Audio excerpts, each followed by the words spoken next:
Здравствуйте, я Станислав Кузнецов, приветствую вас на своем канале. В этом видео хочу рассказать, как на операционную систему Windows Server 2019 установить роль под названием сервер NAT. В двух словах, что такое NAT? NAT – это сокращенно от Native Address Translation, то есть трансляция сетевых адресов. Была она разработана в 90-е годы для экономии IP-адресов. Если у вас, например, домашний компьютер, то, собственно, NAT вам не нужен.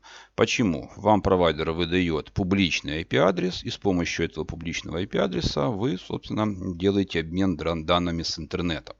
Если же у вас корпорация на 500 компьютеров, например, то до изобретения NAT вам нужно было взять в аренду 500 IP-адресов для того, чтобы каждый из компьютеров мог обмениваться данными с интернетом.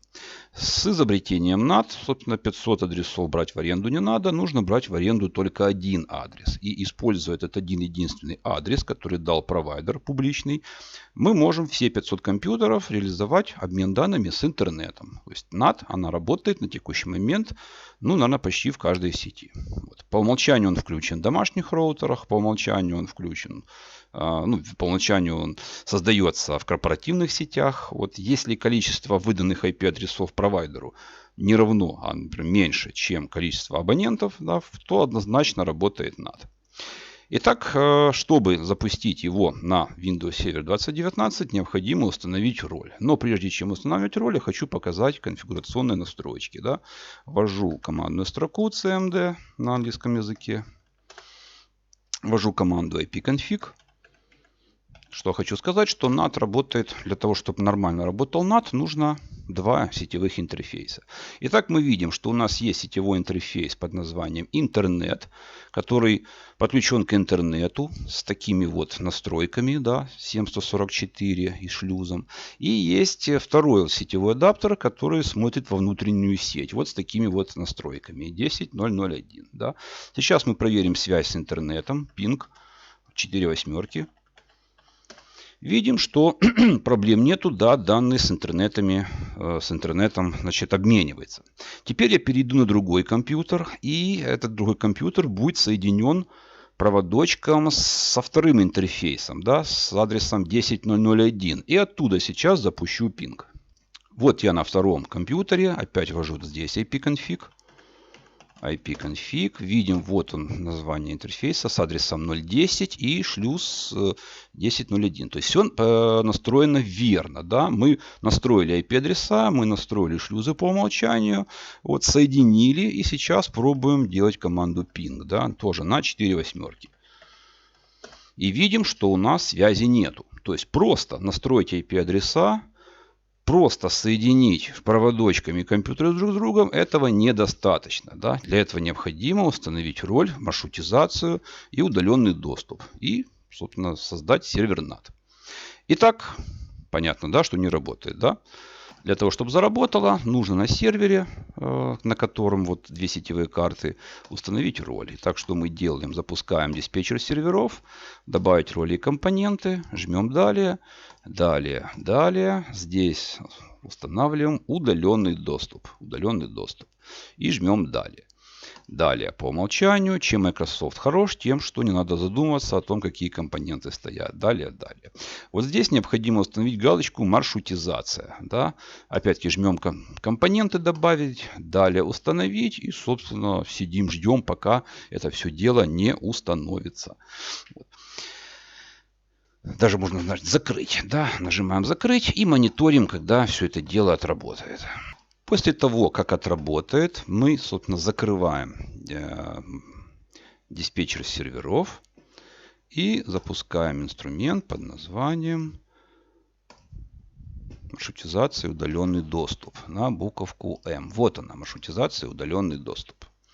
Здесь мы видим, что стоит красненький статус о том, что маршрутизация не включена. Клацаем правой кнопкой «Настроить и включить маршрутизацию и удаленный доступ». Запускается мастер. Жмем «Далее». Выбираем из списочка NAT. Далее. Здесь мы выбираем интерфейс, который смотрит в интернет. В данном случае называется интернет. Жмем «Далее». Готово.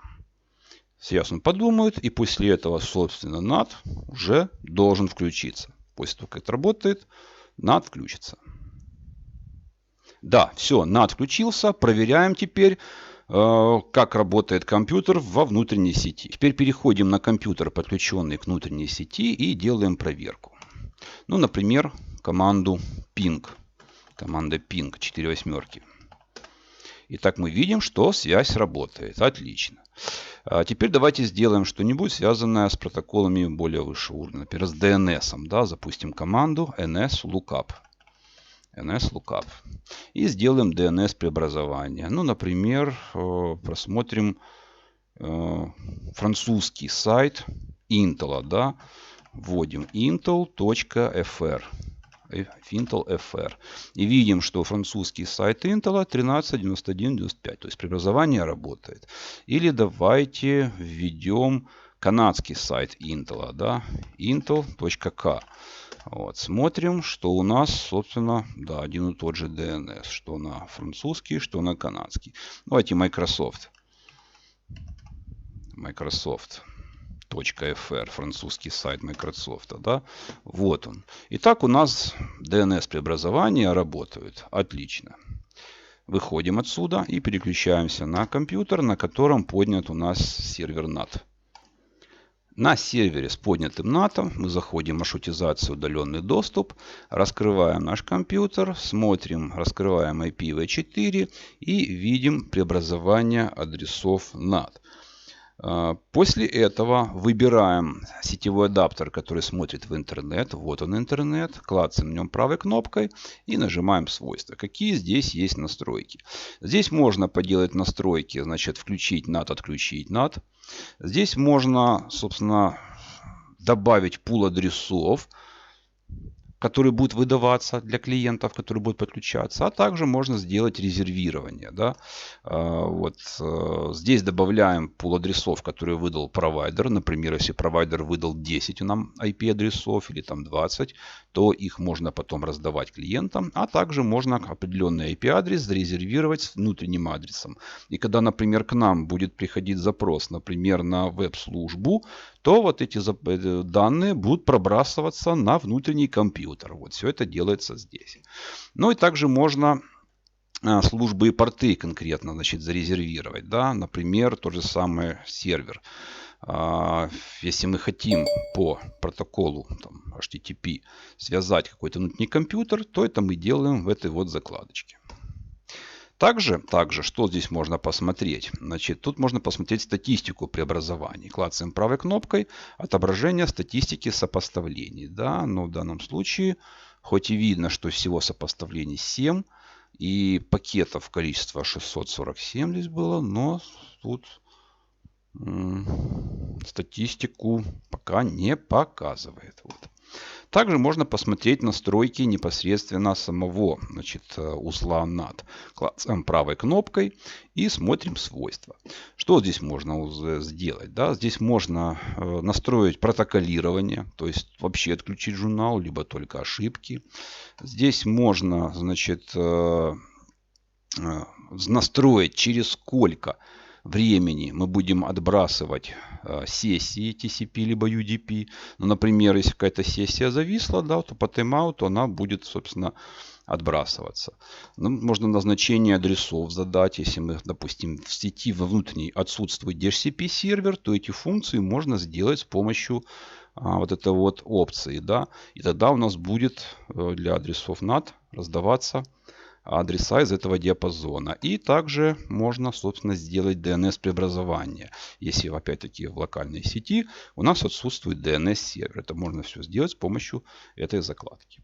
Ну, а у меня на сегодня все. Если это видео понравилось, ставьте лайки. Если не понравилось, ставьте дизлайки. Если не хотите пропускать новости, то подписывайтесь на канал.